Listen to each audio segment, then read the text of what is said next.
Andersen életem második munkahelye, de elmondhatom, hogy a legjobb élményem azóta is. Ennek már lassan 20 éve, 98-ban csatlakoztam az Andersenhez.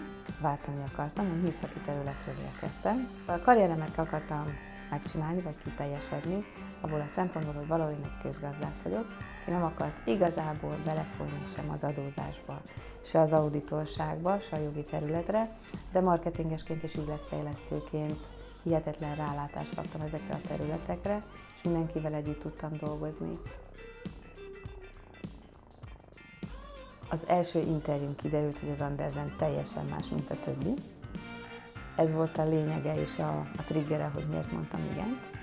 Ugyanis nagyon-nagyon maximalista és minőségi cég volt, feltörekvő és iszonyú versenyképes. Tehát nekem a deal az első-második interjún az volt, hogy akkor vágjunk bele, lehet marketinget csinálni, sőt ezt kell, de az eredményt azt szeretnénk, hogy a Big Five, éppen Big Five lett a Big Six-ből, hogy a Big Five-ból harmadik helyet kell elérnünk. Akkor, amikor csatlakoztam egyébként az Andersenhez, nem volt dobogós még, ellenben egy-két, másfél év alatt dobogós lett, és ez egy olyan kihívás volt, amire csak igent lehetett mondani.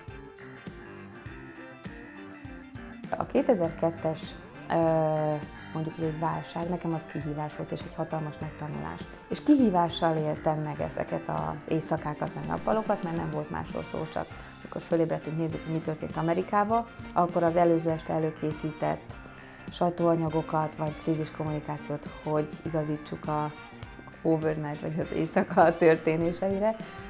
És hát fájó szívvel, de az iparágat nem engedtem, az Andersen eltűnt, vagy kivonult a magyar piacról, illetve az európai piacról, és az EY-nál folytattam. Nagyon sok Andersenes került át az EY-ba, ez köztudott és visszakereshető, egészen más kultúrát, vállalati kultúrába, cégkultúrába találtuk magunkat az EY-nál.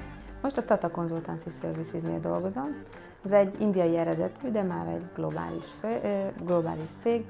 IT, pénzügyi és üzleti folyamatok kihelyezésével, kiszervezésével foglalkozunk, és itt egy több mint 2000 főt alkalmazó szolgáltatóközpontban dolgozom, marketingesként és kormányzati kapcsolatokért felelek.